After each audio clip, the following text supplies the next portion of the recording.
Okay. So let oops, no, what's happened? Okay. Computer is being slow, sorry.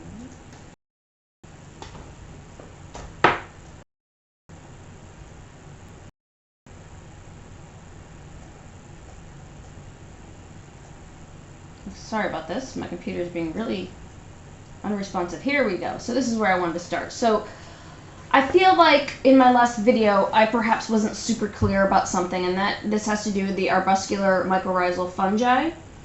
So the arbuscular mycorrhizal fungi, what we might also refer to as endomycorrhizal fungi, they do penetrate the plant cell wall. Okay, so we see they've actually penetrated the cell wall, but they don't actually penetrate the cytoplasm of the cell. What they do is push into it and create these kind of invaginations here, but the cell plant cytoplasm remains intact. It doesn't actually get broken, and the Haustoria doesn't actually enter the cell. But obviously it's the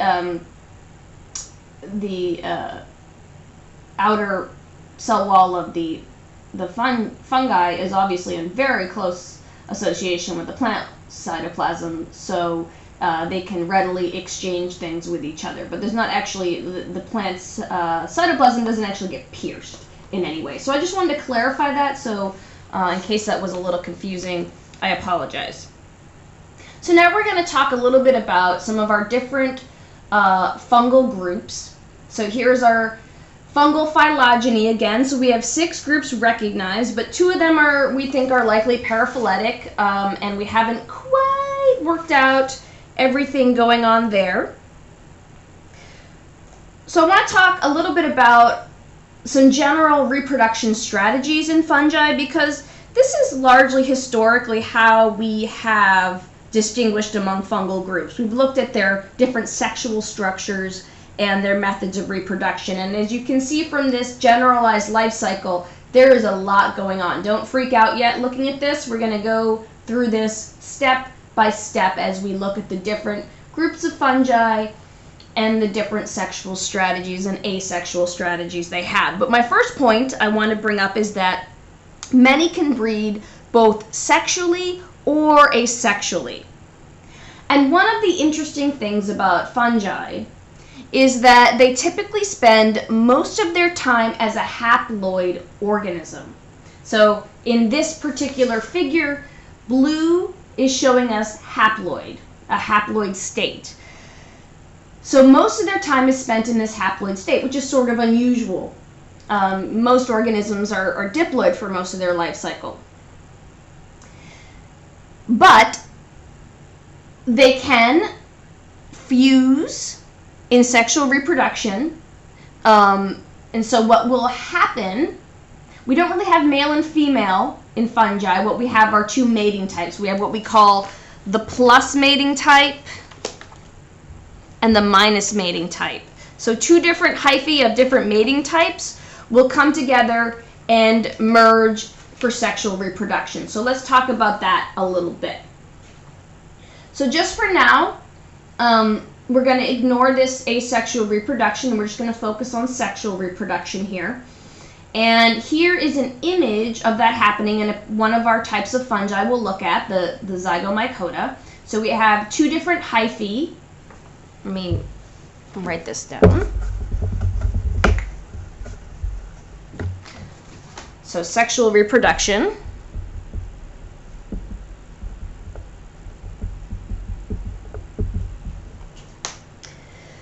So we have hyphae from 2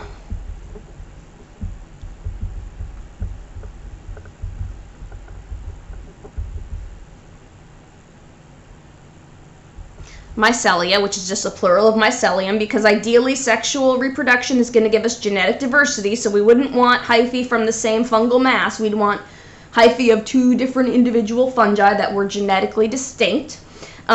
Meet, and they're going to fuse. Now, how would they meet? Well, they're going to meet because they release pheromones. into the soil, which are sexual signaling molecules.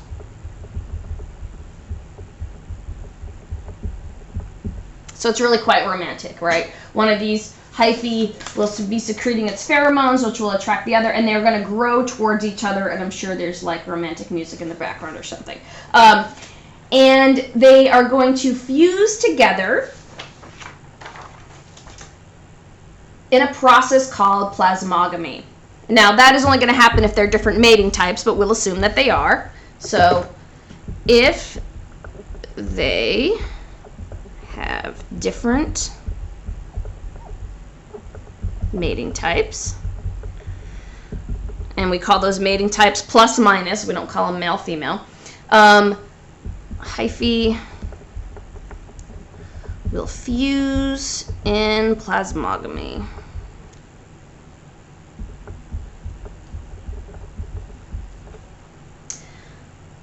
So plasmogamy is essentially the fusion of the cytoplasm.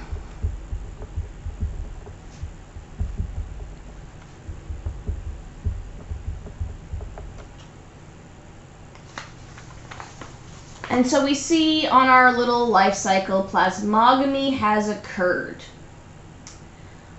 Now, what's sort of unique about fungi is that the fusion of the nuclei of the cell does not typically occur at the same time as the fusion of the cytoplasm.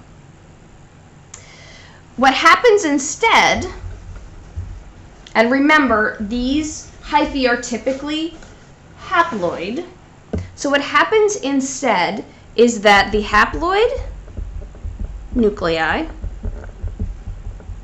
pair up, but do not immediately fuse.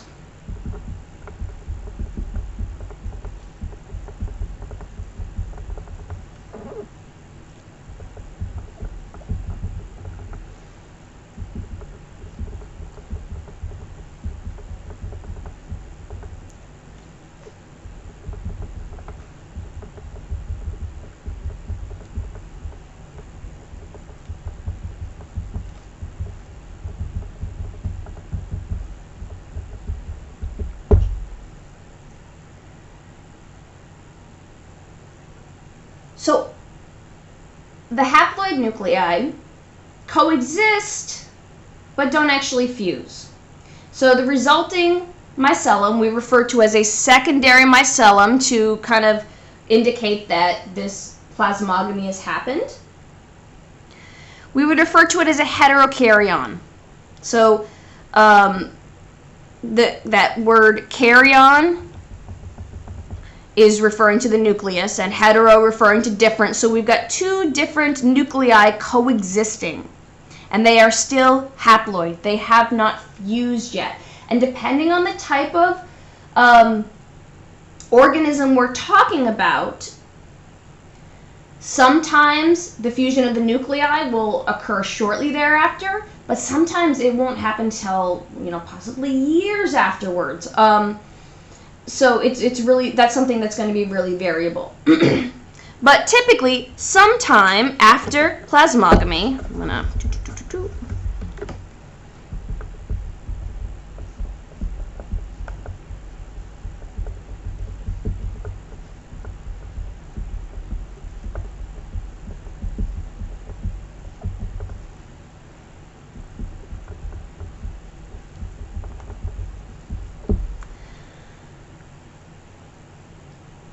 So sometime after plasmogamy, the nuclei from the two parent mycelia will fuse in a process called chirogamy. And this is going to produce a true diploid cell.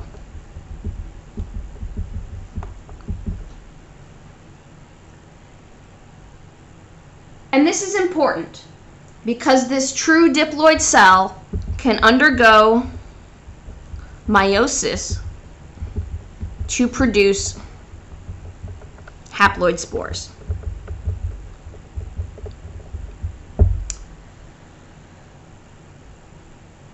And these haploid spores will be genetically distinct from either parent mycelium that helped form it. And that's kind of the point of sexual reproduction, is to get this genetic diversity. So again, backing up for a second here, we have our fungal hyphae of a particular mycelium, which is haploid. It's going to find a hyphae from a different mycelium that's of a different mating type, and they will fuse their cytoplasm in the process of plasmogamy.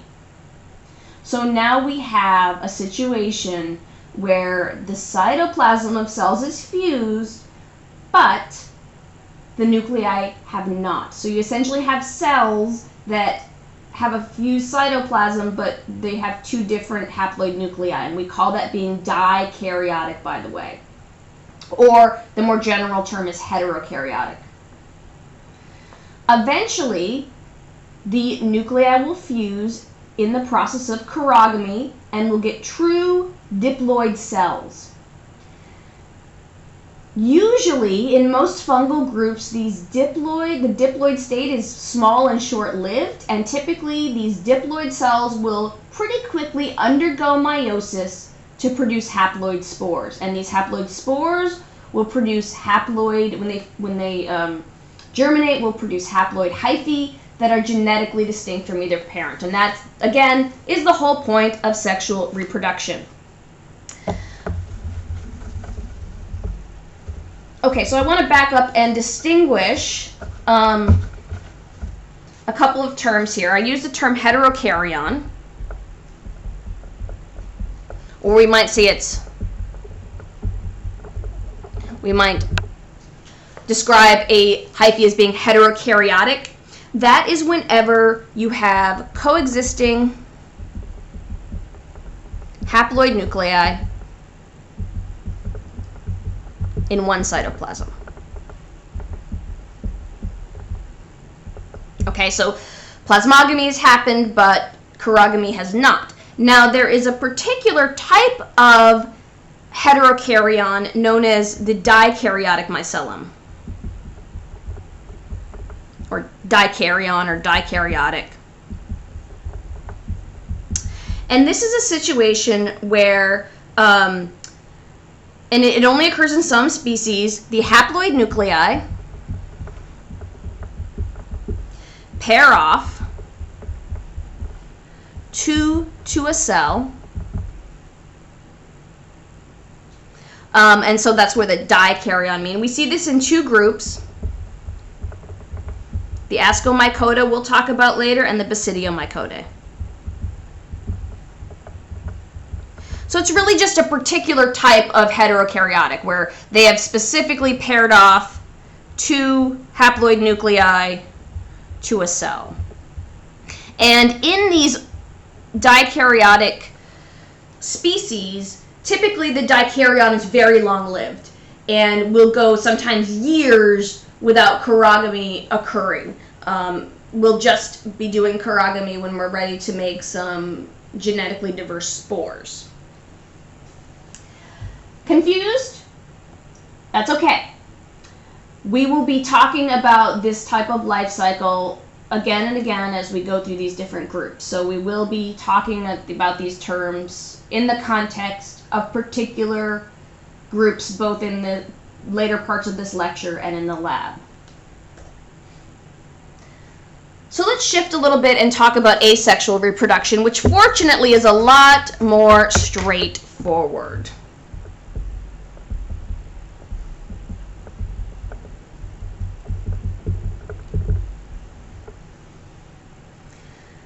So some fungi can actually only produce asexually, and some can do both. And there are a few different methods of asexual reproduction. We can have production of haploid spores in sporangia. We can have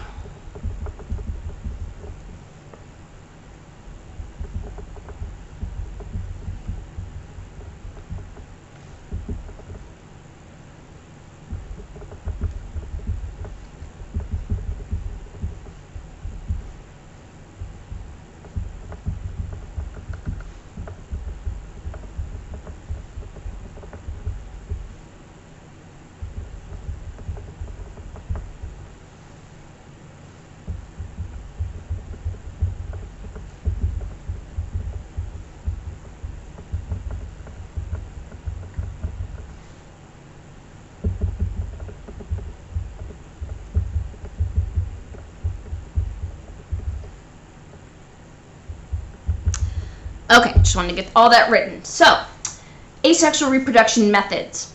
So we can produce haploid spores from haploid hyphae asexually. And that is what we're looking at up here. We have our mating type 1 and our mating type 2. And of course, in asexual reproduction, they're not going to interact with each other in any way.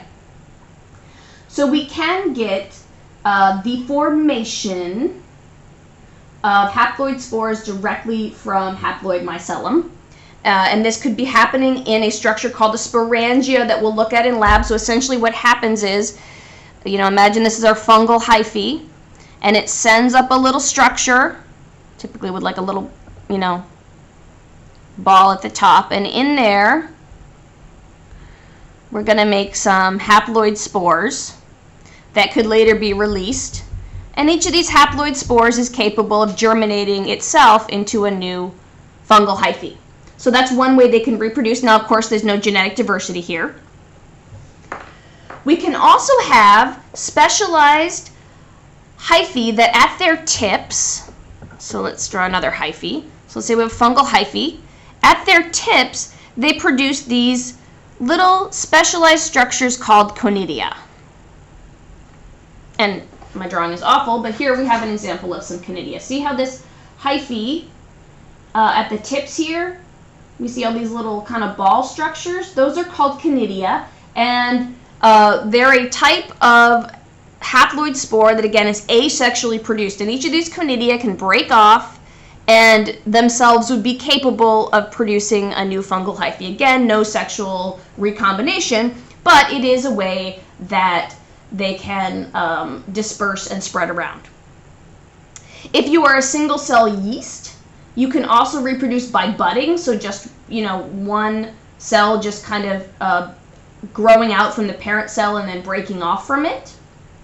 And we also can, if you have a big mycelium, we can also just have fragmentation, right? So these hyphae somehow fragment from each other, break off from each other, and then they can live independently of each other. So that would be another way that we can get asexual reproduction.